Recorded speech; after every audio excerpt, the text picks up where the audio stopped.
Bismillahirrahmanirrahim. Assalamualaikum warahmatullahi wabarakatuh. Innal hamdalillah nahmaduhu wa nasta'inuhu wa nastaghfiruh wa na'udzu billahi min shururi anfusina wa min sayyiati a'malina. May yahdihillahu fala mudhillalah wa may yudlilhu fala hadiyalah. Asyhadu an la ilaha illallah wa asyhadu anna Muhammadar Rasulullah. Allahumma shalli ala sayyidina Muhammad wa ala ali sayyidina Muhammad. Pertama-tama puji serta syukur kita kepada Allah Subhanahu wa taala yang telah memberikan kita nikmat besar. Salah satunya adalah nikmat sehat dan nikmat iman, dalam keadaan iman. Shalawat serta salam juga tidak lupa dijunjungkan kepada baginda besar kita Nabi Muhammad sallallahu alaihi wasallam yang telah menuntun kaumnya dari masa jahiliyah hingga masa Islamiyah. Pada kali ini langsung saja saya akan mempersembahkan karya ilmiah saya yang berjudul Pengaruh Lingkungan Keluarga Terhadap Perkembangan Emosi Anak, yang dibimbing oleh Bunda Hasna. Biodata: nama Yazid Zidan Rahman, lahir di Jakarta 11 Maret 2008. Riwayat pendidikan sempat TK-nya di Al-Qudwah, SD-nya juga sempat di Al-Qudwah. Dalil yang menginspirasikan saya tentang penelitian ini adalah sebagai berikut. Setiap anak yang dilahirkan dalam keadaan fitrah, maka orang tuanya lah yang menjadikan ia Yahudi, Nasrani, atau Majusi. Hadis ini diriwayatkan oleh Bukhari dan Muslim.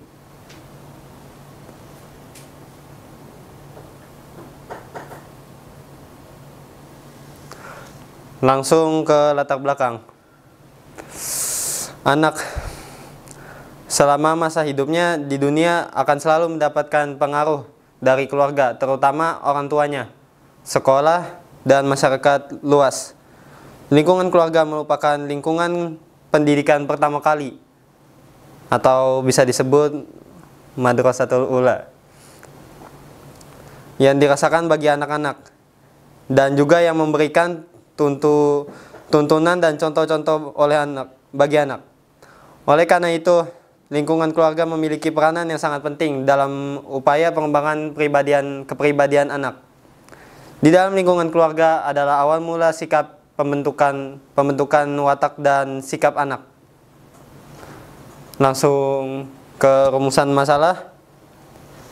Yang pertama, bagaimana peran komunikasi antara anggota keluarga dalam mempengaruhi perkembangan emosi anak? Yang kedua, apakah ada hubungan antara tingkat keharmonisan keluarga dengan perkembangan emosi anak usia 7 sampai 11 tahun. Yang ketiga, bagaimana pengaruh pola asuh orang tua dalam lingkungan keluarga terhadap perkembangan emosi anak. Tujuan penelitian yang pertama adalah menemukan komunikasi yang baik antar lingkungan keluarga yang bisa mempengaruhi perkembangan emosi anak. Yang kedua, menilai seberapa jauh peran keharmonisan anak terhadap perkembangan emosi anak. Yang ketiga, menilai seberapa pengaruh pola asuh orang tua di dalam lingkungan keluarga. Manfaat penelitian: memberikan paduan bagi calon orang tua maupun orang tua yang sedang memberikan strategi yang efektif bagi calon berkeluarga untuk mengatasi perlakuan anak yang tidak pantas atau kurang efektif. Metode penelitian: alat yang saya gunakan untuk meneliti adalah laptop, juga printer yang akan membuatkan angket, juga kertas yang bakal diprint. Bahan yang saya gunakan untuk penelitian ini adalah materi untuk karya ilmiah yang didapatkan lewat proses pencarian di internet, dalam tanda kurung studi literatur, lewat membaca jurnal ilmiah. Juga salah satunya adalah survei kepada anak SD Al-Qudwah kelas 5 hingga kelas 6. Dan waktu pelaksananya kemarin di bulan November tanggal 25. Hasil penelitian, hasil yang saya dapatkan dari studi literatur adalah bahwasannya ada 4 pola asuh orang tua kepada anaknya. Ini yang paling umum. Yang pertama, pola asuh otoritatif, yaitu pola asuh yang menggabungkan sebuah ketegasan dan kasih sayang kepada orang tuanya. Orang tua kepada anaknya. Yang hasil didiknya adalah salah satunya adalah cenderung tidak melakukan kekerasan karena orang tuanya tidak membentak, tapi tegas.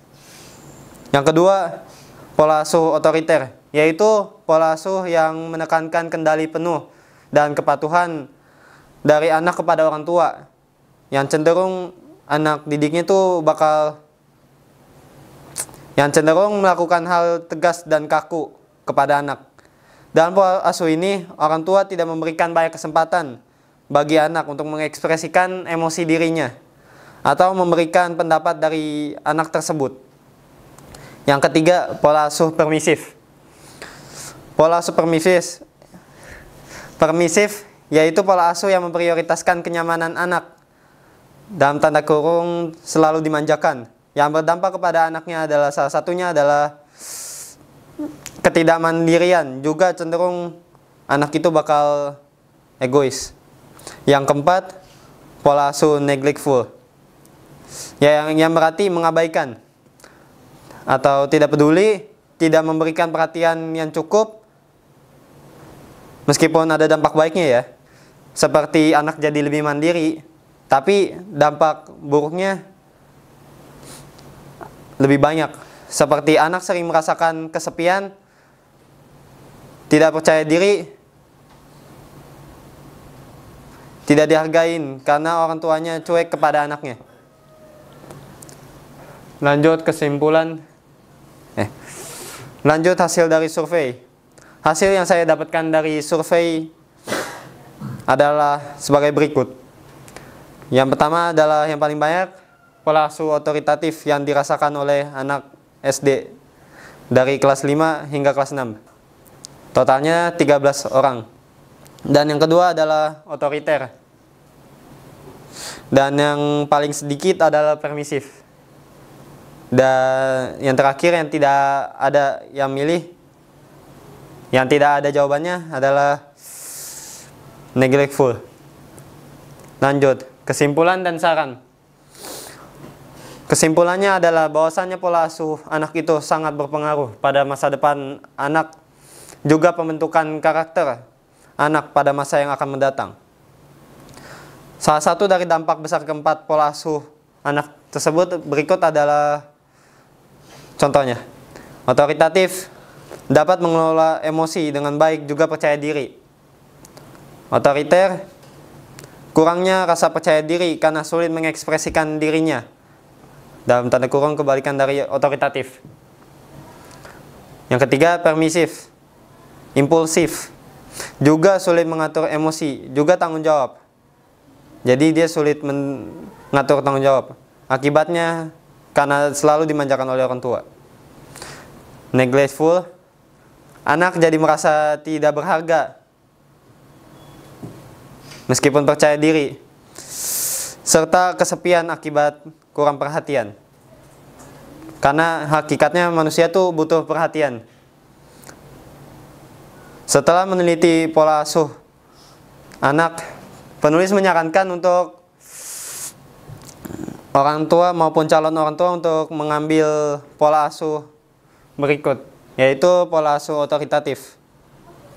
Lakukanlah langkah-langkah pola asuh otoritatif ini sebelum anak melangkah ke masa pencarian jati diri dan tanda kurung remaja.